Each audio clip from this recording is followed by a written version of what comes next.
What's up, everybody, and welcome into the 24/7 Sports College Basketball Show. Before we get started today, make sure you like, share, and subscribe here on the 24/7 Sports channel.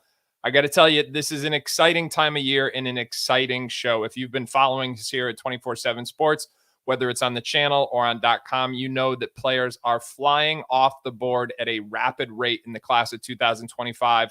We've brought you a number of breaking commitments here on the 24/7 Sports channel, and we've got two more here for you tonight. We've got both Jermaine O'Neal Jr. and Mason Blackwood, two four-star prospects, nationally ranked within the top 24/7 here on this show to tell you where they're going to be playing their college basketball. But you know what?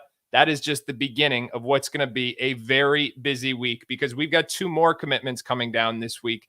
It's going to kick off on, it's going to resume, I should say, on Friday when Keyshawn Tillery, the New Hampton school teammate of Mason Blackwood, he announces his commitment at 4 p.m. here on the 24/7 Sports channel. You get a look at it there, knocking on the door of the top 50, one of the grittiest and toughest point guards in the entire national class, just the ultimate kind of tip of the spear competitor and leader that any coach would love to have. He's going to be choosing from among a group of three finalists in Cincinnati, Virginia, and Wake Forest. Again, that is going to be live on Friday at the 24/7 Sports channel at 4 p.m. You get a look at it here. Tillery, as I said, just the ultimate competitor and warrior. He gets it done on both ends of the floor. He gets into people defensively. He really pressures the ball and takes opposing offenses out of their actions. And then offensively, he asserts himself. He can drive and get paint touches. He's a much improved three-point shooter. And again, just a leader. He's absolutely huge for any team looking to establish their culture. So there is a lot on the line when Keyshawn Tillery comes off the board this Friday on the 24/7 Sports channel. Just a day later, we've got another New England prep product, London Jemison. This guy had as good of an EYBL campaign as almost any forward in the country, cracked the top 40 as a result. One of the top 10 players at his position, 6'8", 200 pounds, and he is going to be choosing from among three finalists as well. He's got Alabama, Kansas, and Louisville that he will be choosing between this Saturday. And this is a prospect who, a year ago, we were really high on his potential because of his body type, his hands, and his untapped potential. Now he has established himself as one of the better three-point shooters in the EYBL. I mean, we are talking about a potential 3-and-D prospect with still a ton of untapped upside. He's got a very bright future, and you have three huge fan bases waiting to see where he is going to go. That, again, that is Saturday, 3:30 p.m. here on the 24/7 Sports channel. So we have a lot to look forward to. Of course, you're going to have coverage of all those announcements and much more. 247sports.com. You know what we've got there. Wall-to-wall team coverage, recruiting rankings, transfer portal updates. Your one-stop shopping for college recruiting at all levels. All right, everybody, you are looking at Jermaine O'Neal Jr. He is going to be the first prospect to come off the board today. And I'll tell you what, talking to Jermaine just a little while ago, I said to him, I don't think people talk enough about how long and athletic you are. This guy's got a +5 wingspan. He's above the rim with ease. He's a major threat in transition. He's a lob threat. He's made huge strides as a shooter, both off the catch and off the dribble. And I think he's got a chance to be a game-changing defender at the next level. His best basketball clearly still in front of him. National four-star prospect inside the top 24/7. And not just one of the best players in the state of Texas, but been well-known in the Dallas area since he was younger. It's down to two finalists, SMU and Vanderbilt. We are going to find out where he's going in just a moment. So without further ado, I'd like to welcome in Jermaine O'Neal Jr. and his family. What a setup we got here, Jermaine. How you doing, man? Today's a big day. I'm doing good. I'm excited. Yeah, I'm excited too. Tell me, where are you coming from? Because this is that's a big time spot you got behind you. Where are we? We're in Addison Farmers Branch area, but Dynamic Prep High School, doing it in a big way over there. That is big time stuff. Jermaine, I want to ask you, because I know this has been a long road for you. The recruiting process has been long. Take me through the last few years, because I think the first time I heard your name, you were like barely in high school. So you've been, people have been watching you play for a long time. What has this been like for you? It's been Really good for the most part. I started really playing basketball 8th grade year, taking it serious. Then freshman year, kind of blew up on the scene more. I've accomplished a lot throughout these past 3-4 years. You know what's interesting to me about that is I think one of the things that stands out to me about you is you've got this kind of natural feel for the game, and it's interesting that you started playing late. I mean, listen, it's a lot of people know your dad, longtime NBA player, NBA All Star. Obviously, people are gonna be on the lookout for you all the more because of that. Tell me how that has impacted your journey to this point. I'd say it started off kind of slow. I kind of didn't really want to follow in his footsteps at first.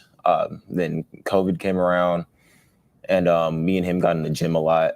And that kind of just started my love for the game, and just trying to be my own person and kind of overcome him has been a big thing for me.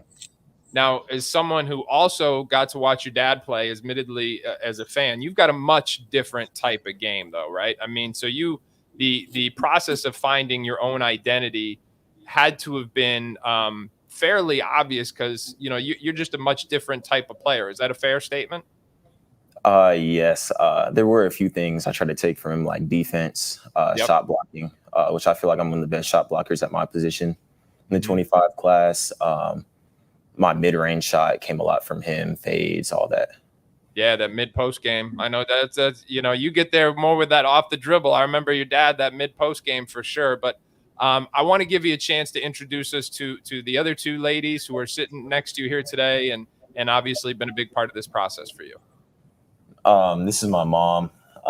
She's been extremely hard on me since I was little, just in life, not just basketball. This is my sister, Asia. She's been a big inspiration for me for the things she had to overcome than she did at University of Texas for volleyball. All right. Well, it's very cool to have that family support, to have people who support you and push you simultaneously. Jermaine, before we get to the moment at hand, is there anybody else you want to recognize or thank who have helped you get to this point here today? A lot of my coaches throughout the years, from high school side, AAU, Aaron Espinoza, Ed Daniels, they've been with me every step of the way. Jaden Toombs, he moved in with me in 8th grade. He's really pushed me to be where I'm at today. All right. Well, tell you what, it is about that time. You're down to 2 finalists, SMU and Vanderbilt. Where are you going to be playing your college basketball? I'll be committed to SMU.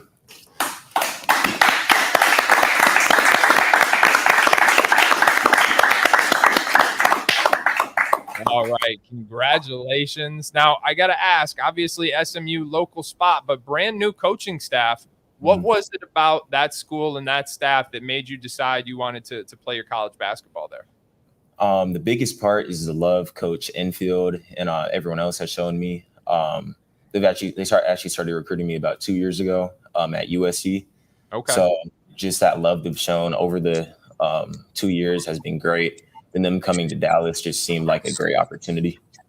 Got it. So you had that relationship intact, and then they end up in your backyard, and it seems to make that much more sense. Yes, sir. All right. Now, let me ask you this. For the SMU fans that have not watched you play for the last 2 years, like Coach Enfield, what would you tell them they are getting in Jermaine O'Neal Jr.? First and foremost, a leader for a team. My versatility on offense, then someone who can come in and be a ACC Defensive Player of the Year type caliber player. All right. Now, if you don't mind, I got a question for your dad here, because obviously Dad has done this. He's been an All-NBA player, NBA All-Star, but it's a whole different experience as a coach and then specifically as a dad. So just talk to me about how this rates amidst some of those basketball moments you've had over the years and what this has been like to see your son grow up into not just a heck of a player, but a really mature young man. Yes, it's always difficult. You try to raise them the right way. You try to give them the right information. You don't want to be overbearing when it comes to, what you tell them. I've been very fortunate to have an older child, my daughter, to kind of help him, get through that tough love sometimes, because, I'm big on emotions and how you're supposed to handle emotions when you have them.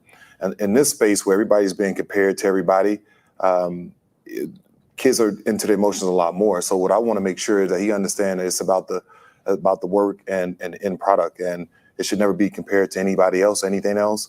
And he's done a pretty good job. We've had our moments where we had to sit down as a dad and a son and talk about, what was good for him. Sometimes as a parent, you see a certain way, but then you have to sit down and listen to your kid and understand that that you're doing the things the right way. And he's been amazing. He's been a slow and steady project. He started late. And so I'm really, really excited about him and what his upside is. I think he's just scratching the surface. He's still growing as well. So we're very, very excited about that. But I think most importantly, every year he's taking a big step, and we expect for that to continue to happen year over year. All right, now, Mom, I got to ask you, because I heard Jermaine say you've been tough on him. What is this day and the culmination of this process? What does it mean to you? I think just as a mom that I've done my job, or at least part of it. So just to see him happy and achieve his goals is what's most important to me. So. All right, Jermaine, one last question for you, and then I'm going to let you and your family go celebrate. Do you have any lasting takeaways or final messages to that SMU faithful that's looking forward to year one under Coach Enfield? At least when I get there, we'll be a winning program. Then I'll be able to lead the team. Hopefully win ACC conference championship, then make a run in March Madness. All right. Well, big aspirations. I'll tell you what, normally when I talk to a dad, the dads don't give realistic expectations of their son, but I think your dad hit the nail right on the head. Your best days are certainly still in front of you. We appreciate you for doing this with us. We are looking forward to continuing to monitor your progress, and we wish you all the best, not just at SMU, but this season at Dynamic Prep. So thank you so much, and congratulations. Thank you. Thank you. Thank you.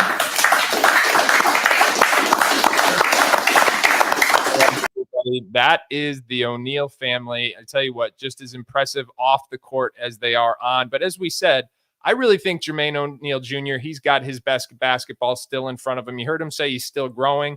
He is a long and athletic wing who plays both ends of the floor and is continuing to get better. It's somewhat counterintuitive because his dad was an NBA All-Star, but you also heard him say he was late to the game of basketball. So in many ways, he's a late bloomer. He's developing his skill set, his ability to shoot off the catch or the dribble. He's got good natural footwork. He can rise up on you in transition. He can be a lob threat, and I think he's got a lot of potential to be a defensive stopper. So at SMU, under Andy Enfield, you've got a coaching staff that is really adept at developing players. And as I said, I think the best is yet to come for Jermaine O'Neal Jr. So obviously, very big day for SMU, but don't go anywhere because we've got yet another commitment on tap. Let's talk about Mason Blackwood, another player who has the maturity to understand what it takes to play on both ends of the floor. Now, I'm going to talk to Mason about this momentarily, but this is someone that I've had a chance to watch personally for a long time over the years, playing up here in the New England prep ranks. And you're seeing what made him such a big prospect initially. It was that body type, that strength, that athleticism. He'd get loose in the open floor. He'd make big plays. He could get downhill. All of that stuff really helped establish him as a national prospect early on. But he's continued to take his game to new levels. You see, he's a four-star prospect right within the range of the top 100, top 25 at his position. And he too is still growing, 6'7", 210 pounds. He's down to two finalists, Penn State and Rutgers. So without further ado, we are going to go to Mason, who is live from the New Hampton School in New Hampshire, and welcome in Mason to the broadcast. Mason, how you doing today, man? I'm doing good. How are you? I'm good. So you might have heard me start to talk about it there, but I remember you in your first year at New Hampton as a sophomore, and you were kind of more physically mature than most sophomores. You could get downhill, you could play with power, you could play with athleticism in ways that most sophomores couldn't. But in the 2 years since then, I've seen your game mature and evolve in just really impressive ways that may not necessarily be like glaring, but just speak to your maturity. So Tell me what the last 2 years have been like, not just how your game has changed, but maybe how your overall approach has evolved. I would say evolved in a lot of ways. Being on the same circuit, playing with City Rocks for the last 3 years. My 15U year, 16U year, 17U year. The last 2 years last 2 years we didn't make Peace Jam. So the third year, I feel like it was a must, especially being my junior year last year playing AAU. So I feel like that was a big part of, what I had going on and just being able to get on that big stage. So I feel like I had to be a leader on the court, off the court, and just try to bring everybody to just keep advancing, keep pushing on.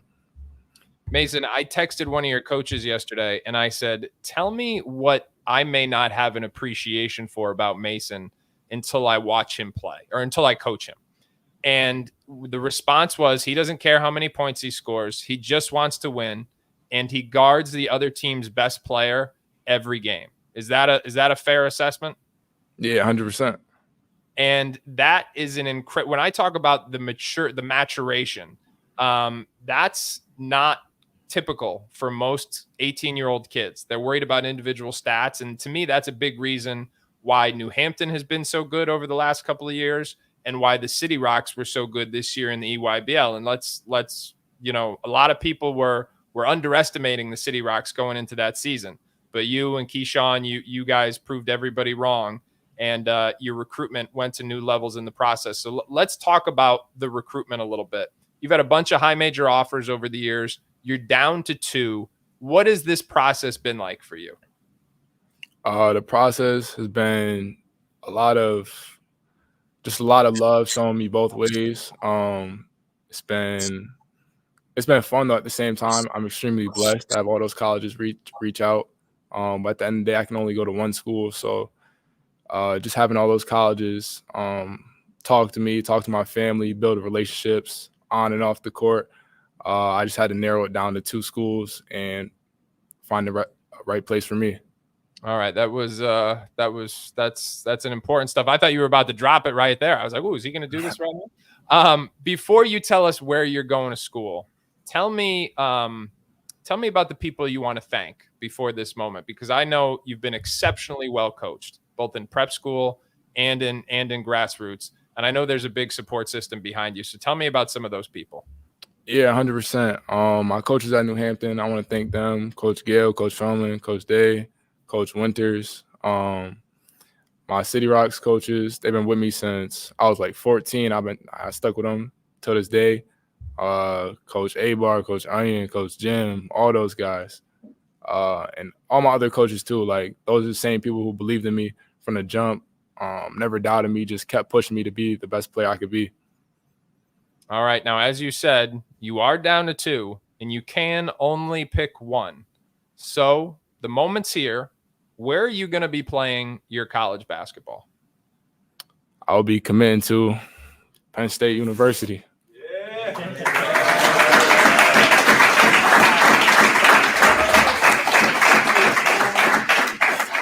All right. Congratulations. That is a great get, obviously, for Penn State. Tell me, what was it about Coach Rhodes and Penn State that made you decide that was the program for you?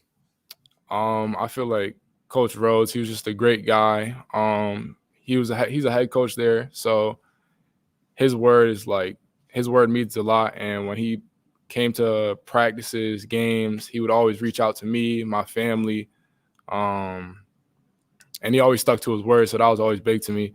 And he had his coaching staff, like, they're a team over there too. Like, as much as the players are, like, their coaching staff is a team. Coach Scott, Coach Martelli, Coach Brunt. And, yeah, like, those guys, they all reached out, came out to me, showed me love. They showed me an opportunity, and I wanted to take it. All right. Now, Mason, I'm sure this was part of the pitch, but Coach Rhodes has a long history with big physical wings like you who play both ends of the floor. Did that figure into your decision-making process at all? Yeah, 100%. It just gave him another reason to believe in me. He's seen guys like that before. So me being on the court with him. Now, for Penn State fans, beyond the big physical two-way wing, what can they expect when Mason Blackwood arrives on campus? They can expect a leader, a guy who's versatile, plays defense, goes hard every day, and wants to be the best version of himself and wants to help his team win. And you know what? I'm going to add two more things for you. A guy who continues to get better, who shot 46% from behind the three-point line this year in the EYBL. And that's pretty impressive for somebody who a couple of years ago people were wondering about his ability to shoot the ball and stretch the floor. So who continues to get better at every step, who takes pride on the defensive end of the floor, and who I think is going to be a great fit for the culture there. So Mason, I want to congratulate you, not just on your commitment, but the maturity with which you have handled your development in this process. Wish you the best of luck at Penn State, and thank you for doing this here with us at 24/7 Sports. But now I know you got some celebrating to do. Yes, sir. Thank you.